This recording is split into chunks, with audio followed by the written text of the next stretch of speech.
Buenas amigos, ¿qué pasa? ¿Cómo estáis? Bueno, mirad, hoy tenemos aquí que vamos a ver cómo comunica una máquina. Para que veáis lo que tiene que ser la comunicación en una máquina de aire acondicionado de la marca LG, ¿vale? Entonces, como veis, ya tenemos puesto aquí el comprobador y lo tenemos aquí conectado. Tenemos la manguera de interconexión con la unidad interior, donde tenemos el 1, el 2 y el 3, fase, neutro y comunicación, ¿vale? Y aquí tenemos conectado el comprobador, que serían estos dos cables. Como veis, lo tenemos entre el neutro y el cable de comunicación, ¿vale? Entonces, esta máquina ya funciona perfectamente. Entonces, vamos a enchufarla para que veamos el tipo de parpadeo que tiene que hacer en el comprobador. Y luego, pues como hemos hecho en otros vídeos, en otras ocasiones con distintas marcas, pues vamos a despegar el cable de comunicación y vamos a ver la diferencia que tiene que haber entre la unidad exterior y la unidad interior cuando están abiertos, ¿vale? Para que veamos en el taller lo que nos debería de hacer cada placa por separado. Entonces, vamos a darle alimentación, enchufamos y ya tenemos aquí que está empezando a comunicar. Ya está la unidad interior con alimentación y la unidad exterior pues también. Entonces ya tenemos aquí el parpadeo que nos está haciendo la máquina completamente funcionando. Que si os fijáis, aunque en la pantalla no se acaba de apreciar bien, pero como veis es como un doble parpadeo. Un parpadeo más intenso y un parpadeo más tenue, ¿vale? Eso normalmente quiere decir que suele ser, ese doble parpadeo es de unidades, una de la unidad interior y otra de la unidad exterior, el distinto parpadeo que suelen hacer, ¿vale? Entonces, como veis, tenemos aquí ya la máquina conectada y ahora vamos a hacer lo que hemos comentado. Vamos a despegar los cables, ¿vale?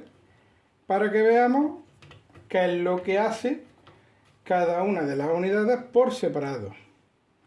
Como digo, como hemos hecho en otras ocasiones. Entonces sacamos el cable de la unidad interior, ¿vale? Y dejamos el comprobador conectado a la unidad exterior. Como veis, el parpadeo ha cambiado. Ya solo hace un tipo de parpadeo, que es el más tenue, ¿vale? Entonces, si nosotros en el taller conectamos a alimentación la placa exterior sola, sin unidad interior, porque no la tengamos lo que sea, y queremos ver si comunica, pues podemos ponerle el comprobador y nos debe de dar este tipo de parpadeo, ¿vale? Entonces vemos si la unidad exterior no está comunicando. Entonces, como hemos visto en otra serie de casos, tenemos que normalmente suele ser una la maestra y la otra la esclava. En este caso, pues estamos viendo que la maestra sería la unidad exterior. Entonces, muy posiblemente la unidad interior lo que se quede es en espera. Como hemos visto en otros casos, dependiendo de la marca, pues se nos puede quedar en espera con el piloto encendido o con el piloto apagado, que es cuando tenemos más complicación a la hora de comprobar una placa si comunica o no comunica, cuando es la secundaria y se queda en espera. Entonces vamos a ver la unidad interior, qué es lo que está haciendo. Si está comunicando o está parada o lo que está haciendo. Vamos a ver si puedo sacar el cable.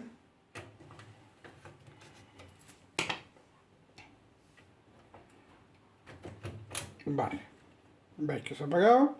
Entonces conecto el cable de la unidad interior con el comprobador y vemos que nos hace un leve parpadeo,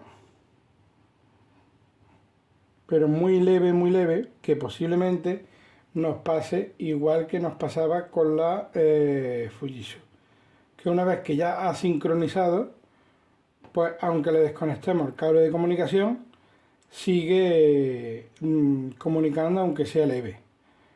¿Vale? Entonces vamos a probar a desconectar la alimentación y a volverla a conectar a ver si hace lo mismo o no. Se acaba de parar sola, pero ha sido porque ha detectado el error de comunicación, entonces en la unidad interior no está dando el error y por eso ha desconectado. Pero vamos a cortarle corriente y vamos a volverla a dar para ver lo que estamos comentando. De cuando nosotros tenemos una placa en el taller, por ejemplo, o tenemos una avería, a ver exactamente la unidad interior, que es lo que nos hace si no tiene comunicación del exterior. O al revés. Vale, ya hemos dejado un tiempo prudencial la corriente cortada. Volvemos a alimentar. Ya tenemos alimentación en las dos, pero el cable, como veis, lo tenemos abierto. Entonces vamos a ver ahora qué es lo que haría la unidad interior. Pues hace lo mismo. Tenemos un leve parpadeo, un parpadeo muy leve, con lo cual esto es, en sí es bueno porque así también podemos comprobar la unidad interior. Aunque sea el parpadeo leve, pero esto pues nos quiere decir que nosotros conectamos una placa de una interior y nos debe de dar, eso es lo que estamos hablando, un leve parpadeo. ¿Vale? Entonces, ahora vamos a conectar la unidad exterior, vemos el parpadeo que nos hace igual que antes y al conectarle la unidad interior, pues vamos a ver que cambia el parpadeo y se nos queda otra vez el doble parpadeo ese que se nos quedaba al principio. Ahí está. ¿Veis? Entonces, ahí estamos viendo que cómo tiene que comunicar la LG. ¿De acuerdo? Entonces, como veis, como siempre os digo, es una cosa cómoda el comprobador porque podemos ver la comunicación. No es un aparato 100% fiable porque siempre puede haber casos que nos estén dando problemas y no podamos verlo porque nosotros lo que vemos con el parpadeo es eso, un parpadeo. Nosotros no estamos viendo lo que están hablando las máquinas. Entonces tiene sus limitaciones, pero dentro de lo que cabe es una cosa bastante práctica. Así que espero que os haya gustado y como siempre, hasta la próxima. Venga, hasta luego, un saludo.